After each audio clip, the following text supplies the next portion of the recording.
Alright, so it's been a minute since I've uploaded because,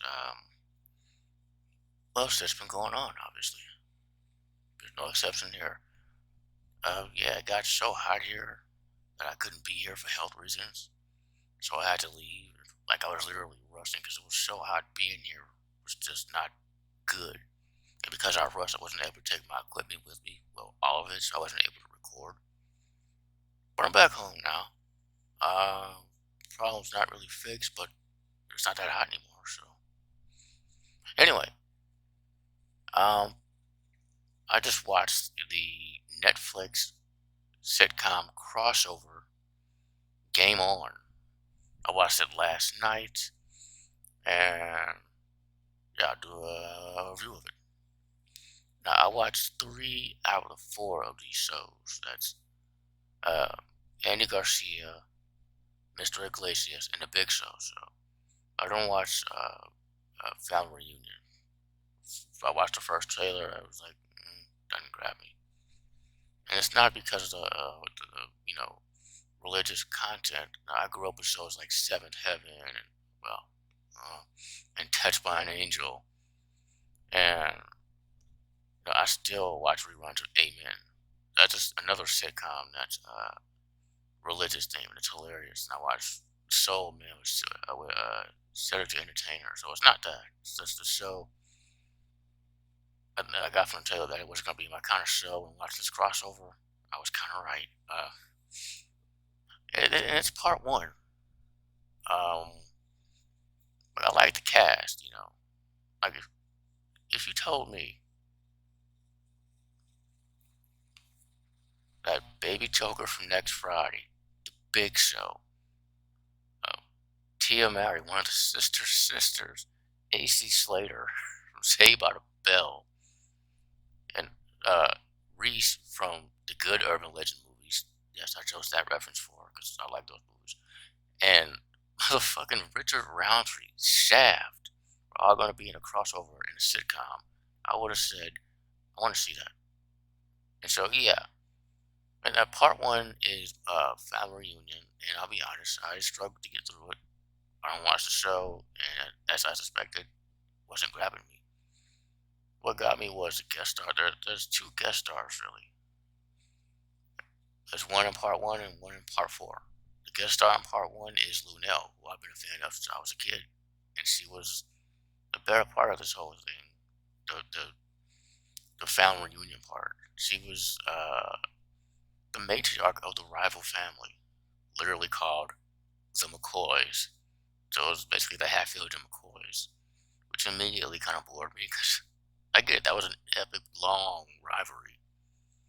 And I just played a video game where they were basically that, and they actually name dropped the Hatfield and McCoy, so I'm literally Hatfield and McCoy out right now.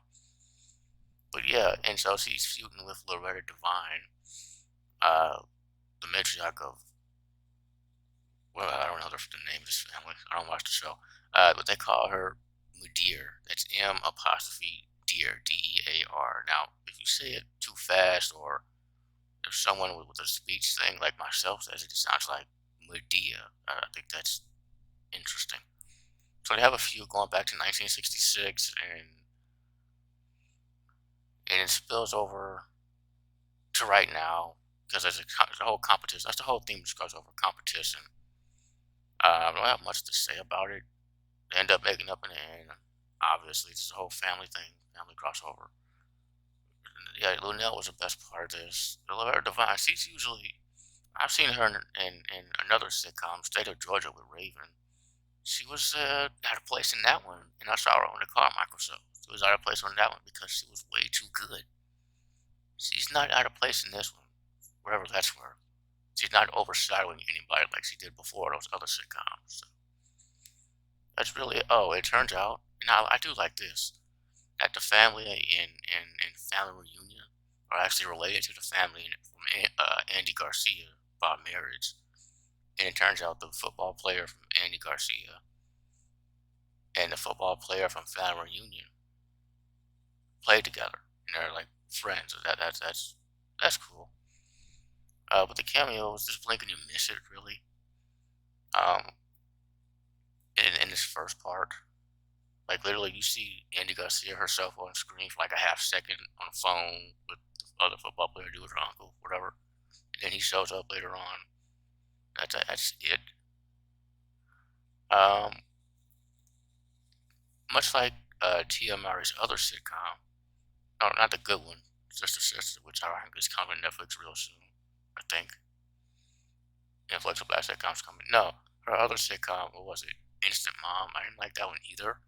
But ironically, the one episode I did like was a crossover. So I love a good crossover. Part two, once again with the whole family rivalries, kind of. It's the Big Show show. I love this show. I've been meaning to talk about it, man.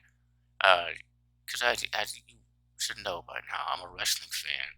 I would have worn a Big Show shirt. I don't have one. I wish I still had my action figure of Big Show when he was the giant in WCW. He had the neck brace and everything, the long hair.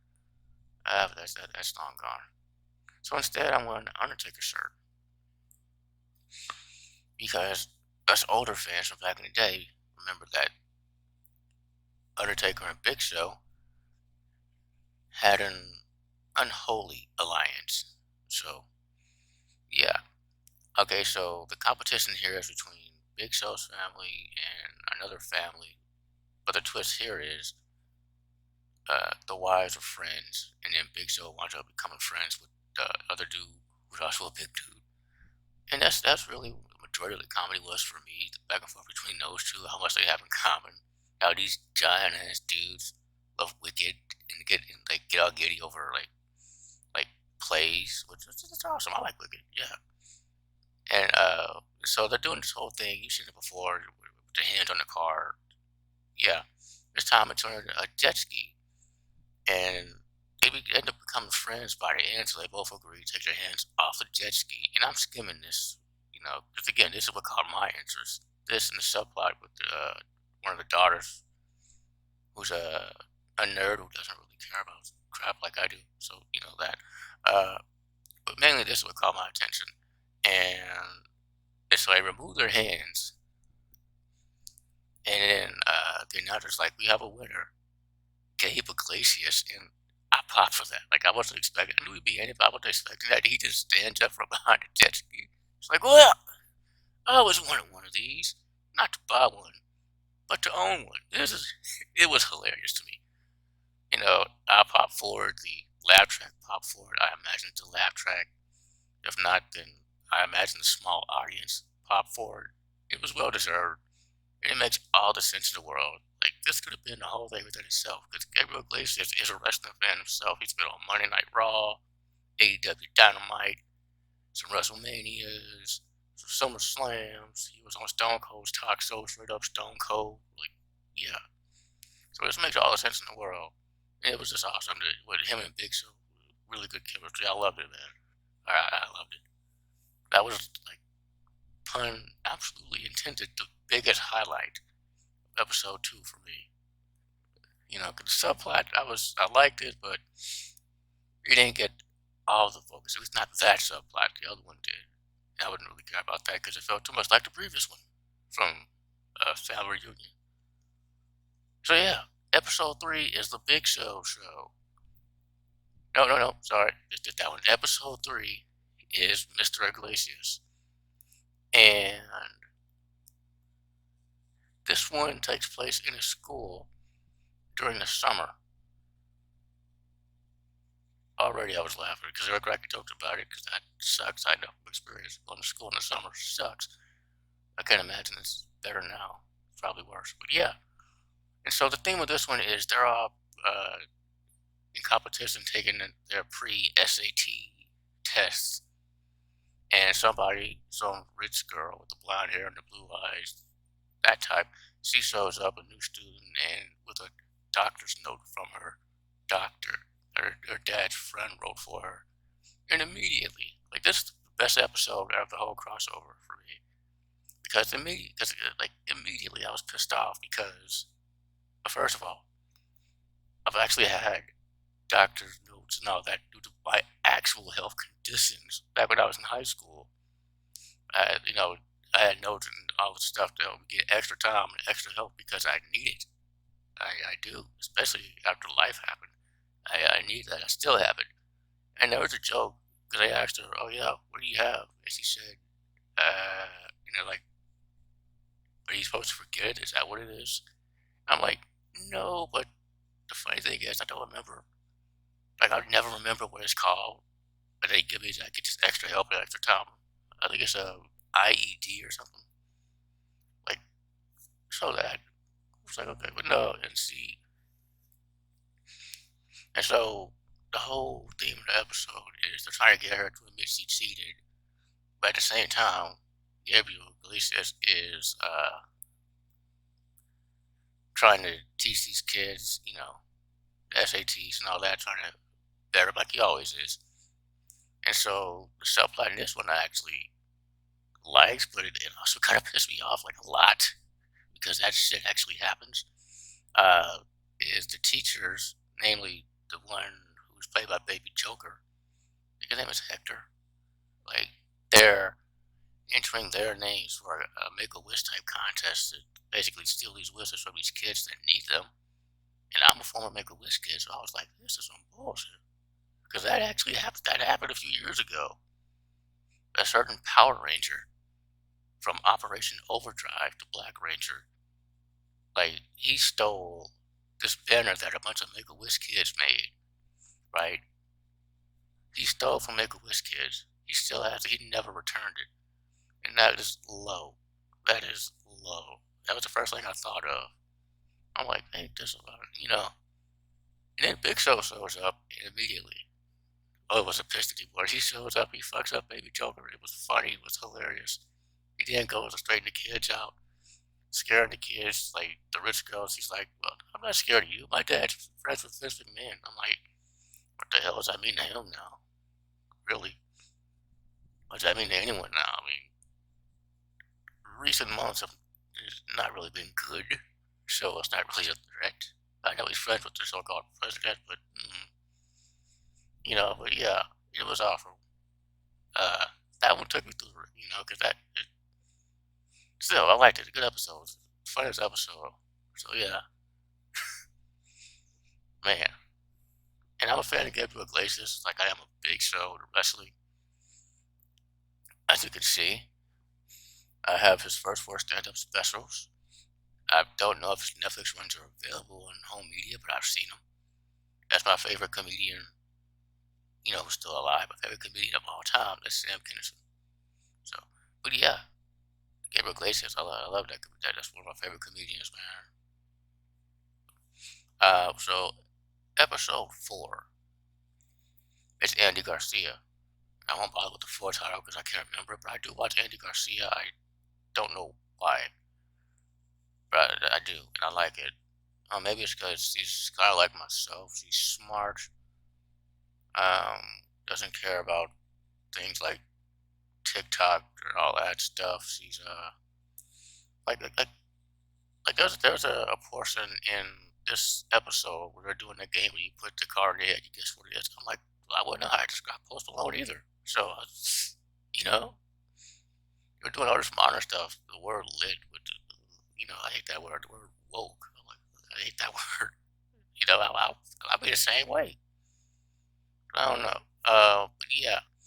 So the theme of this one is somebody from the aforementioned football. I can't remember his name.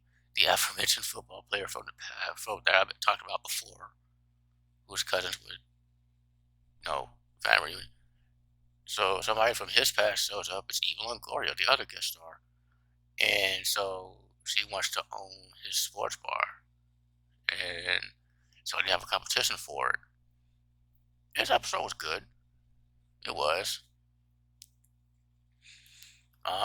Not really much to say about it though. I mean, the crossover part of it is again the other football player and also Tia Mowry.